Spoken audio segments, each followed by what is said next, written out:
seems to me this opportunity through scale, if there was a will and it was about fine scale, so through work with work type scale, if there was a planning wall, you would then have the opportunity to start to introduce it with the person. Of course, the financial equation probably is good as more exclusive and expensive. Well, the challenge is building, as Ath and Joel know very well, the challenge of building apartments on the waterfront is they're extremely expensive, which means they're very high sale prices. And then you've got the issue of if you want to get some social housing down there, can any council or can government really afford to sort of place people in very expensive apartments on the waterfront? That doesn't look good from a political perspective too. So it's really, really difficult getting that social mix to start with. Perhaps when the building start, they won't start falling down and leaking, but 100 years time, then people, students move in, and they become low cost, but that ain't going to happen. I think it's an ongoing challenge. I think the best opportunity is with getting things to happen for a whole range of people. Yeah. But there's that tradition that the poor inherit from the rich over a period of time, and people should be encouraged to build very good things, which last 200, 300, 400 years, and then you get and not make huge profits out of it. So finally, you get people moving into established housing, which is respected, and that's really important. And that's one of the shames about Christchurch. We've lost so much in the way of building, which is appreciated by people. People appreciate things their grandfather died in. They don't often appreciate things that their parents lived in. And so it is really important that the fabric from Christchurch is torn apart. And it's really nice to think about housing for the poor, but I think in some ways if we're putting the poor on the outsides of our cities, we are putting them in their grave at the time they take out their first mortgage. So I just think that we actually have to think this whole process through very, very carefully. There's something about transition there too. I think it seems to be relevant to the Christchurch status that on the design panel, sort of up until the blueprint, had been, and the city had the aspiration that of sort of 5-story mixed-use thing, keeping on the ground on top. And then Bowen was really getting insurance that those two sort of got it together to put a development together. They're coming to the panel with kind of 1 story, with potentially a pretty mostly car park, and then that's it, because they're dealing with issues foundations. That's about how much the insurance money is. And I guess the approach to the panel is saying, look, no, this doesn't represent at all what the plan's calling for, but would you like our money, or would you like just go to Tauranga type thing? So I guess there is that discussion about how you bridge the gap between an aspiration, which is usually drawn as a complete thing, and it's all sorts of components to it that are measured against but then the reality of actually how to bridge that gap, and it seems to me the thing you're talking about transitional projects that actually keep a dialogue going about country sites and vacant lots is a key part to that, and also I guess redevelopments can incorporate things that can change over time. So even if there is a car park on the ground at year 1, if you find that can become retail, and if the structure so that it can get 2 floors or that bit's cheap and you knock it down. And so I guess it does seem to me that there's a missing conversation about how you deal with transition and bridging the gap between it's economically very tricky to get anything off the ground. Let alone when there's just kind of dealing with an empty block and be the first one there, there's no surety about retail. It does seem to me that that's an issue about the blueprint too, is that everyone has been, I guess, calling out for some surety or some structure or something about for retail. And while it seems pretty, there are all sorts of issues about prescribing those colours, the dark colours I was talking about, it does, there is that issue, I guess, about how you provide some surety without trying to design the thing, because years off that happening. And also how to keep it alive and slightly unpredictable, and allow those sort of happenstance, allow things to happen and for there to be surprises. But it seems to me that that's a tricky challenge, and there's a great risk that goes on in kind of some shiny design looking more out of 1/3 size blocks, which is kind of what's been called for in most retail communities. And it should be within seeing the actual various things to just accept that in there for a while. And if it's the elements of kind of wild west happening, but that's all part of the city kind of growing, and it seems that it's a much more complicated discussion with the transition about how to kind of capture those centres of capital before the guys to tell on, and accept that it would be a while. So John, does your team get a look in on the future of Christchurch post-blueprint, or a team like yours? Well, the structure, I mean, the urban design panel was a council thing. And I think since the blueprint, that's increasingly kind of Sarah, CCDU thing. So I think the urban design panel still exists, but it's very much on the fringes now. It's more recognitions. 3 people. Yeah.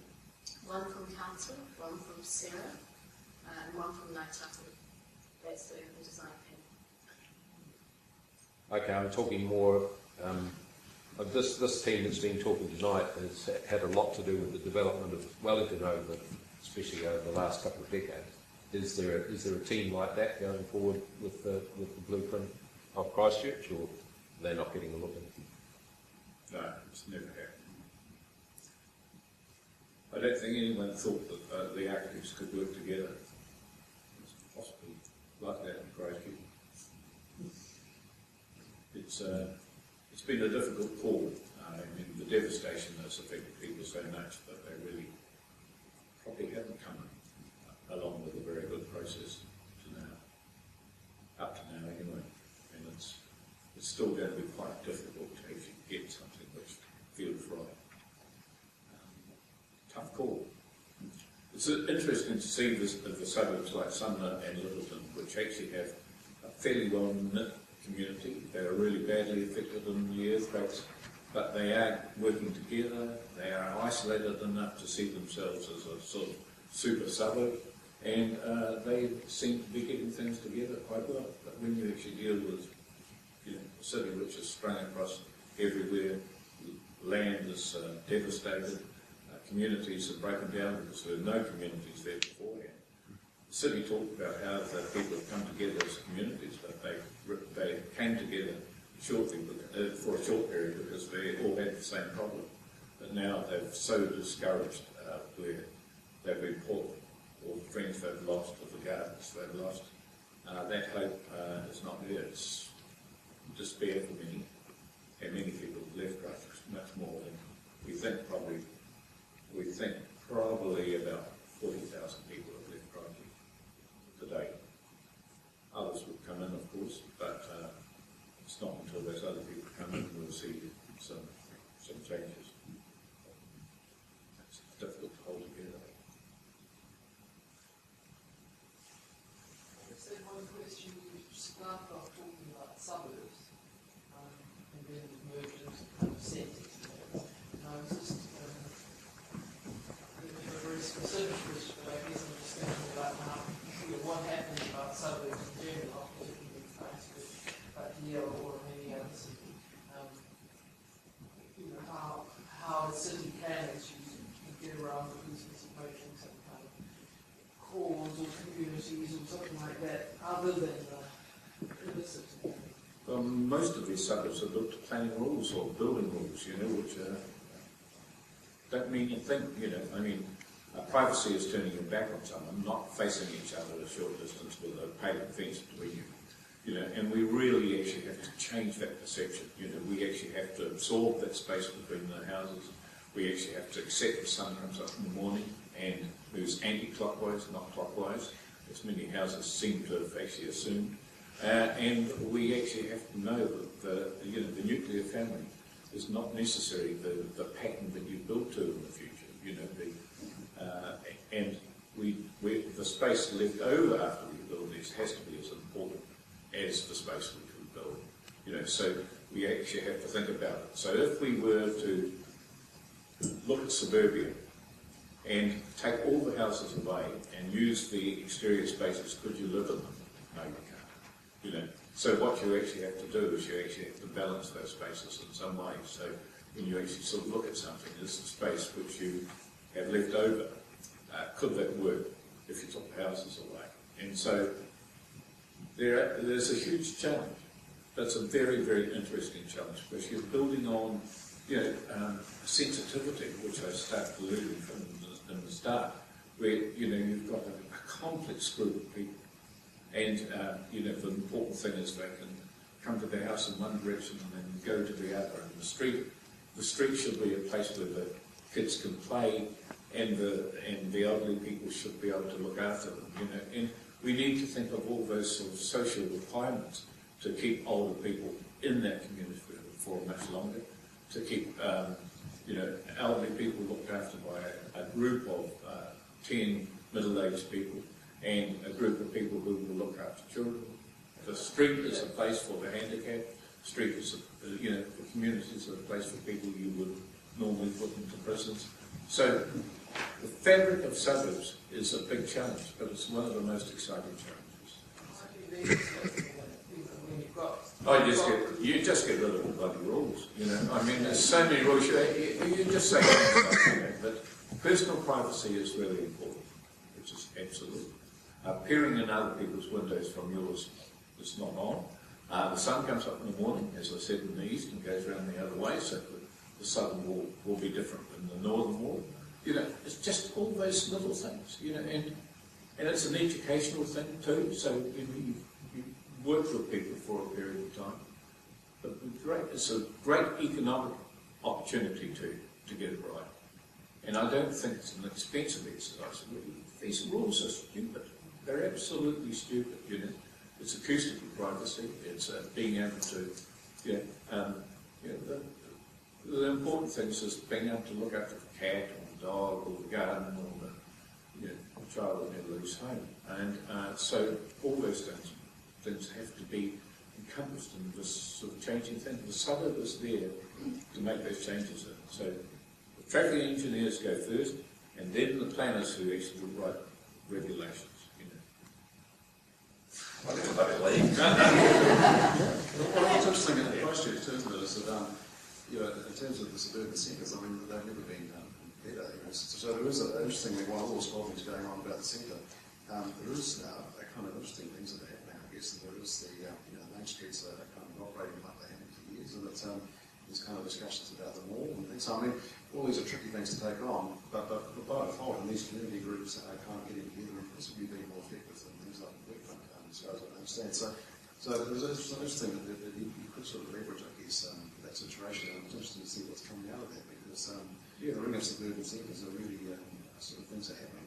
I know that the city centre is getting worried about that because it's an issue of energy and so on, but it might as well be used, and it seems that things are actually happening. I guess a good city has to have those strong suburban centres as well. You can't have all the other things. Well, for a while, the only main street in Christchurch was Rangiora. So you go out to Rangiora and there was everyone there, but then the engineers have got in and condemned a third of it, so it's not as popular now. And as John says, Lincoln Road, which has never worked for years, is now thriving. And Rickerton Road outside the mall is doing a lot better than inside the mall now. So it's those sorts of things changing, and they're part of the equation, which was important in looking at the centre of the city. I'm a little bit less optimistic actually than Ath about whether we can. I think we should dispense with all bad rules, ill-conceived, ineffective rules. But I think in order to make suburbs work, like what happened in Athfield about wanting to have it happen up in Auckland and perhaps not necessarily the council, but other interests, is we'll get affordable housing at periphery with land cheap. So we just sort of roll out subdivisions, unserviced, without local shops, without schools and the whole bit. There may be a bit of that, but not very much. Of course, that ain't affordable at all. The land might be a bit cheaper, but the poor people sentenced to live there are going nowhere. Now, the way around that is the structural plan to actually have a bit of get people in the room that are involved, that own the land, that are dealing with all the issues, and actually set up, okay, we're going to have a school here, we've got to have the roads are working a certain way, we've got to have some shops, it will happen, and you need an inspired developer who is wanting to do that, and then you can start making those areas work, and probably a little bit of density and some good design. Like you either have people like Ath doing it, or and people in this room, or there's a risk that there will be people who know nothing about how you might create workable neighbourhoods for people to live in. Traditionally it's been done by people who deal with the subdivision of land, surveys. It's changed recently, but certainly I think there's a need to have expectations. The public need to have expectations of quality, and the way around that is, well, I think there could be structural plans, all these sorts of urban design strategies, whatever, to ensure that the right thing starts to happen. We've tried to introduce one simple rule, which is, if you go and ask your neighbour to build closer than the regulation to the boundary, then that approval attaches to both the sides, the person who gives it and the person who asks. And we've tried with, I would think, a dozen councils to get that working, and not one has decided to introduce it. And once you actually do a little bit of planning over a complex number of sites, you find you can increase the density about 3 times and get far more privacy for people, because the windows don't face each other. They start looking at where they're going to put their windows. But we currently have this stupid sort of rule that you have to go and ask your neighbours if you encroach on a separation distance. And everyone said, oh, that's a great idea. But who's going to do it? Well, I think the answer here is get rid of the separation distance. Literally. In a lot of situations you don't need it. In fact, it's a bad idea to have a wall 1.5 metres away from the side boundary with a window looking across the side boundary into another window 3 metres away. You better be actually right on the boundary. And in some places they have got rid of it.